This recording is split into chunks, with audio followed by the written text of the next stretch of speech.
রাজধানীর মিরপুরের পল্লবী থানায় হঠাৎ করেই দেখা মিলল আলোচিত চিত্রনায়ক জায়েদ খানের। তার সঙ্গে ছিলেন চিত্রনায়িকা মৌ খান। ভেতরে প্রবেশ করে জানা যায় প্রশাসনিক কোনো কারণে নয়, তার বাহাদুরি সিনেমার শুটিং করছিলেন তিনি। বাংলাদেশ চলচ্চিত্র শিল্পী সমিতির নির্বাচনের কারণে সিনেমার কাজে অনেক দিন অংশ নিতে পারেননি জায়েদ খান। নির্বাচনের ব্যস্ততার কারণেই মূলত তিনি সিনেমার কাজ থেকে দূরে ছিলেন। সবকিছু সামলে আবারও আপন ভুবনে ফিরেছেন জায়েদ। 2017 সালের এপ্রিলে এফডিসিতে বাহাদুরি সিনেমার মহরত অনুষ্ঠিত হয়েছিল।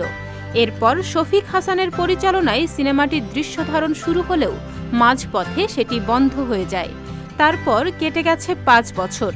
এখন চলছে শেষ দিকের দৃশ্যধারণ। এ সিনেমায় জায়েদ মৌ নতুন কী চমক নিয়ে আসে সেটি দেখার অপেক্ষায় এখন তাদের অনুরাগীরা। জানা গেছে বৃহস্পতিবার থেকে সিনেমাটির শুটিং শুরু হয়েছে।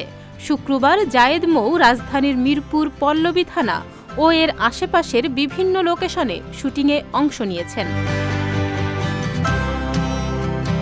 এদিনের শুটিং দিয়েই শেষ হয়েছে পুরো সিনেমার কাজ। খুব শিগগিরই সিনেমাটি সেন্সরে জমা দেওয়া হবে বলে জানা গেছে। সবকিছু ঠিক থাকলে আগামী বছরের শুরুতেই মুক্তি পাবে বাহাদুরি। তাহনিয়া ইয়াসমিন, বিনোদন ডেস্ক, সংবাদ প্রকাশ। সংবাদ, ফিচার ও অনুষ্ঠানের জন্য ভিজিট করুন সংবাদ প্রকাশের ওয়েবসাইট এবং যুক্ত থাকুন ফেসবুক পেজ ও ইউটিউব চ্যানেলের সঙ্গে।